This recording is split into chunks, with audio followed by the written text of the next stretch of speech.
Ito, flat. So parang ito yung ginagamit sa mga MotoGP, ganun. Simula nag-arawan moto din tayo na full set guys. Gumanda yung hatak. Tsaka never ako nakaramdam na ng drag. Updated naman pala yung ating cardo block.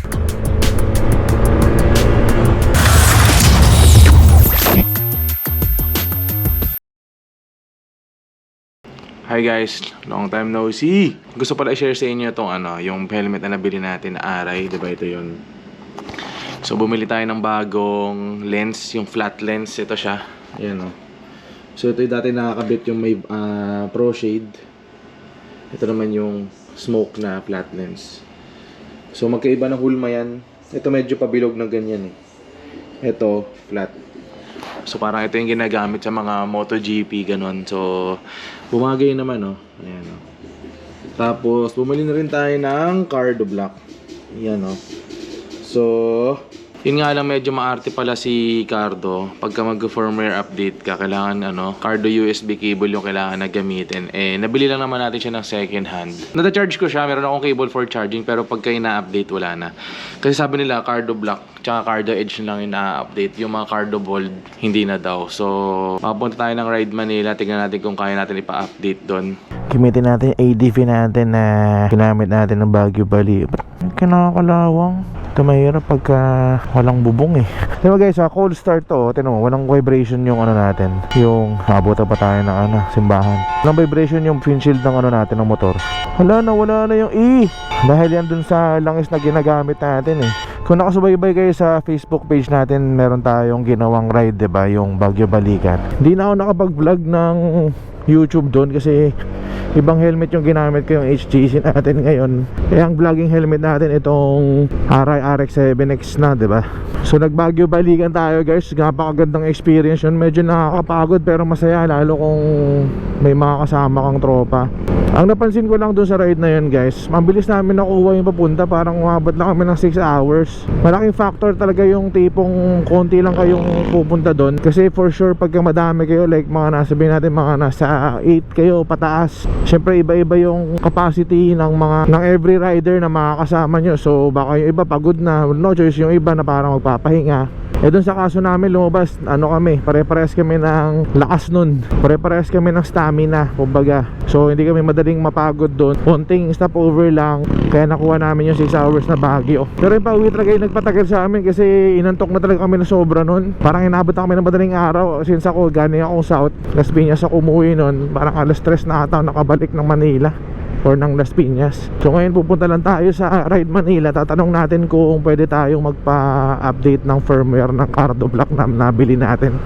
Yung ibang mga tropa pinapabili na namin ng cardo kasi actually si Rudy nag-cardo na para matry na namin yung mesh type, diba? Actually itong cardo matagal na natin tong pinapangarap na intercom eh. Ito yung mga tipong simula na nagmotor tayo, isa sa mga pangarap na natin, diba? Kasi may kamahalan din ang mga cardo, diba? Luckily, awa ng Diyos, in time nabili natin siya, diba?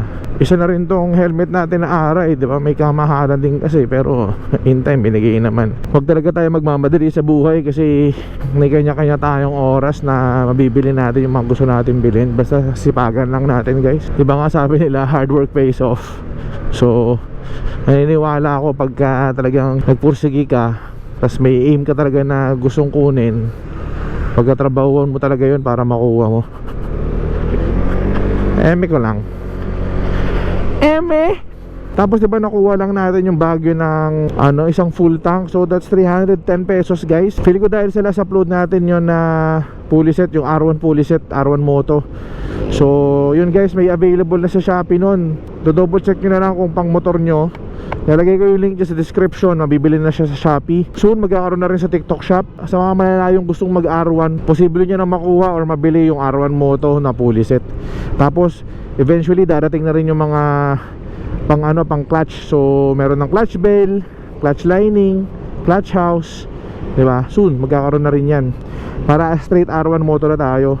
Kasi promise right now naka 39 kilometers per liter ako. That's sa city.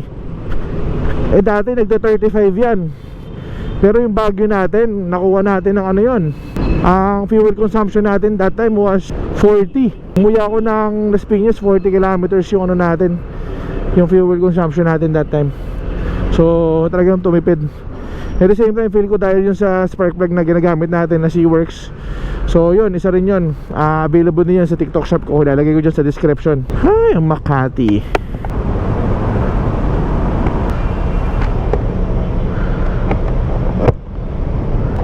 Ano, bumili tayo ng bagong. So, hirap na mabuksan, no? Ganyan.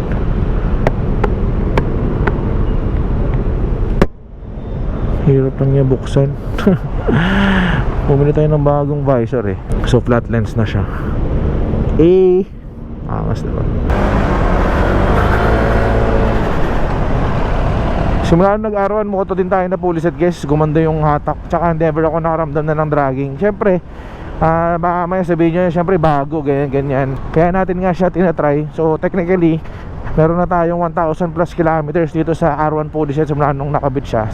Combination of city ride and yung long ride nga natin ng Baguio. Pero until na wala akong nakaramdamang dragging. Tapos yung bola natin right now is naka 16 straight grams. For me, napaka gaan niyang dalhin right now. Napaka responsive ng throttle. I don't know, pero yun ang nararamdaman natin sa kanya. And I'm so happy about it. Ayun, kada piga mo hindi na mamamatay yung power. Umaangat ng umaangat. Yan ang gusto sa kanya.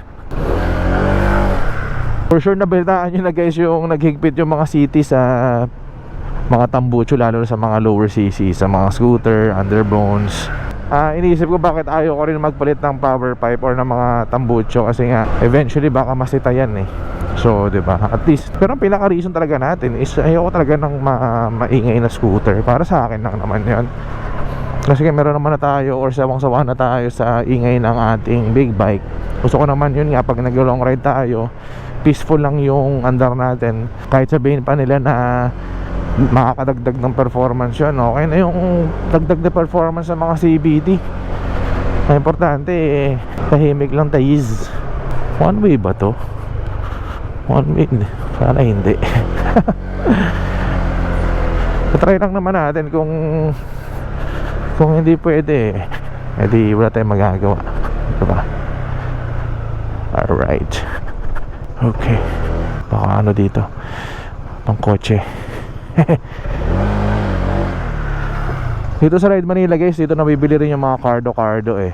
Kung balak nyo mag cardo, kita sponsored do, pero kung trip nyo lang, tapos yung mga Kriga, yung gamit nating bag, yung R3 tsaka yung R22, yung backpack natin, yun dito niya mabibili. So tara, testing natin. Hello po. Second na nga yun. Tingnan na ba sa akin?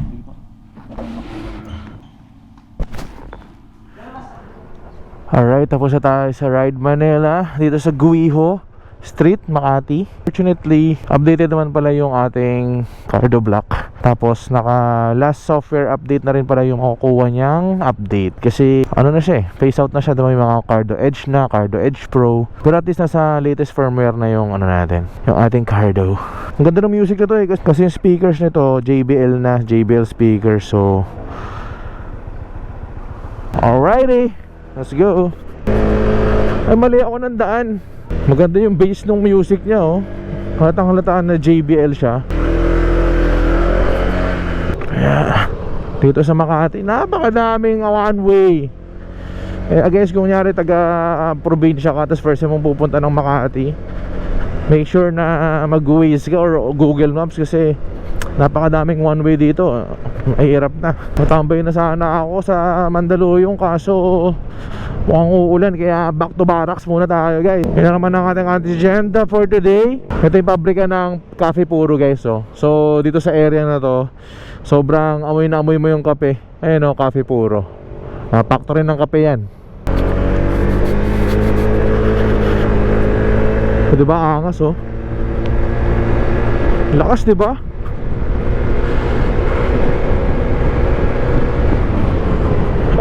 Ay! Hatak na hatak eh. Pagida stock pipe yan man. Sobrang kontento tayo dito sa pulley set natin, sa panggilid natin. Yung performance na gusto natin, kaya di tayo nakapipe, sobrang lakas. Na-achieve niya yung lakas na gusto natin, yung hindi naman super lakas, yung saktong-sakto lang para makasabay. So mga nagtatanong pa ng ating side mirror guys, lalagay ko dyan sa link, TRC rin yan. Yung flat seat natin na TRC, sobrang natuwa ako dito sa flat seat natin na TRC na to, kasi hindi ako nakaramdam ng aday tsaka sakit sa puwet nung long ride natin papuntang Baguio guys, in fairness. So tuwang-tuwa ako dun. So highly recommend ko tong flat seat ng TRC guys for ADV 160. Tapos ano pa mga pinakabit? Meron tayong ipapakabit dito sa motor natin na to. Abangan nyo yan, baka sa Facebook natin i-upload or YouTube, malay natin. So papalitan na natin yung papalitan na natin yung ating brake master. So meron na tayong nakuhang brake master galing sa TRC. Papalitan na natin siya kasama ng brake hose. Tapos share ko sa inyo ano magiging yung magiging proseso. Ay! Walang signal sir. Wow! Of course, i-share ko sa inyo nung experience kung lalakas ba yung preno natin. Pero dapat kasi may kasama ng yun. Pero I doubt na may magkakaroon ng bago sa performance ng preno, kasi hindi naman tayo nagpalit ng caliper pa and brake disc, diba? Kasi dapat talaga pag magpapalit ka ng preno, dapat set brake caliper, brake disc, diba? Brake master, ganoon dapat yan eh. Pero pakunting-kunting upgrade, diba? Para meron tayong naaabangan pa rin. Hindi naman yung isang bagsakan. Mas maganda sana kung isang bagsakan para hindi na pabalik-balik magpakabit. Pero sa gagawin natin, isa-isahin natin, diba?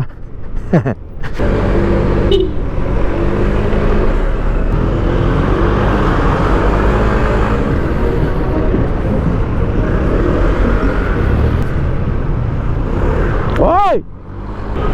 Right now guys, dito muna kasi tayo umuwi sa Pasay. Kasi nga diba ginagawa yung kalsada dun sa amin. Ngayon yung mga motor tsaka kotse hindi pwedeng madaanan, hindi pwedeng maparkan. So nagtitiis kami magpark sa labas, or nakikisuyo kami magpark sa mga parkingan ng mga ibang tao, ng mga ibang homeowners, nakakaya naman. So buti na lang meron kami ditong small condo sa Pasay. Dito muna tayo nakikigulo. Parang gusto ko manood na lang ng sine ngayon, no? Nood ako ng F1. Ganda ba? Anyway guys, dito ko muna enjoy ating video. Thank you sa pagsama sa ating short biyahe. Big shoutout sa Ride Manila. At least panatag na tayo na updated ang ating firmware. Okay guys, we'll see you in our next vlog. Peace and love. Follow for more. Peace out there, babush. Outside, you can meet me on site.